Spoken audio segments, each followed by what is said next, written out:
तो ये हमारी दुर्भाग्य है इस अंचल का, और कहीं ना कहीं ये भूपेश सरकार की नाकामी है।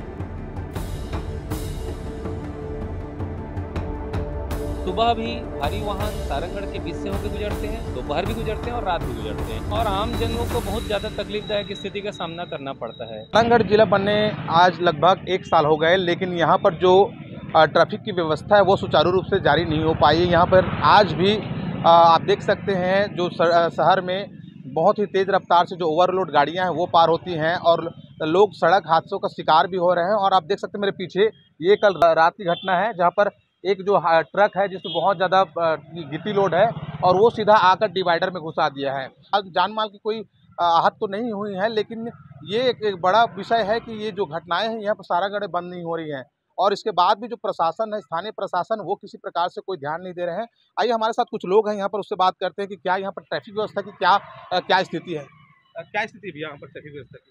ट्रैफिक की व्यवस्था वर्तमान में तो बेहद बदहाल है और आम जनों को बहुत ज़्यादा तकलीफदायक स्थिति का सामना करना पड़ता है।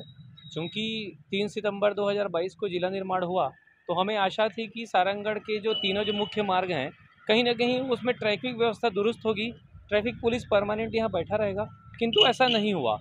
लगभग महीना, 1.5 महीना, 2 महीना पहले की बात है, एक प्राइवेट स्कूल का शिक्षक जो है वो भी सवेरे सवेरे दुर्घटना का शिकार हो गया। उसके बाद उसमें संज्ञान लेते हुए बाकायदा कलेक्टर को ज्ञापन दिया गया। कलेक्टर महोदय के द्वारा दिन में 3 टाइम उन्होंने नो एंट्री लगाया हुआ है, किंतु आप देख सकते हैं कि सुबह भी भारी वाहन सारंगढ़ के बीच से होकर गुजरते हैं, दोपहर भी गुजरते हैं और रात भी गुजरते हैं। ये तो भारी वाहन की बात हो गई।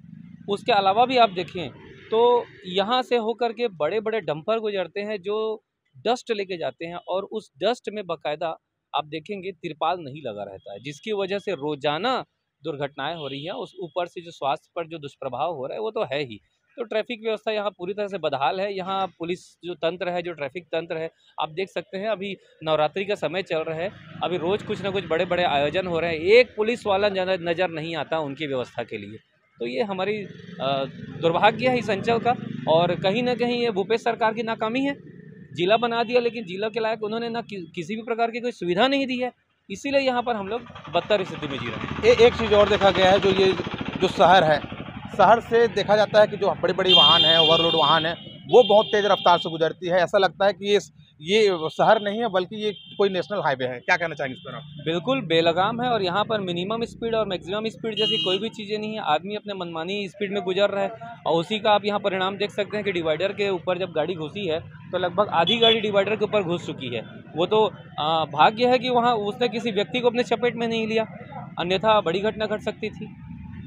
तो जैसा कि आपने सुना, इनका कहना है कि जिला बने 1 साल हो गए हैं, लेकिन किसी प्रकार का कोई ट्रैफिक व्यवस्था है वो यहाँ पर ठीक ढंग से सुचारू रूप से तैयार नहीं हो पाया, नहीं पुलिस किसी प्रकार की यहाँ पर जो ट्रैफिक व्यवस्था उसको सुधार पाई है। और आप पीछे देख सकते हैं कि ये जो गाड़ी है वो लगभग यहाँ 10 घंटे से ऊपर हो गई है और गाड़ी यहाँ पर है, लेकिन इसको अभी तक निकालने वाला कोई नहीं आया है। ना तो ये ट्रक का मालिक आया है और ना किसी प्रकार का कोई प्रशासन ने किसी प्रकार का कोई पहल किया है कि यहाँ पर से जो ट्रक है उसको निकाल दिया जाए और फिर से जो ये सड़क है उसको सुचारू रूप से चालू कर दिया जाए। लेकिन सबसे बड़ी बात ये है कि शहर में तीन टाइम नो एंट्री लगाने के बावजूद भी जो शहर की जो ट्रैफिक व्यवस्था है वो ठीक नहीं हो पा रही है।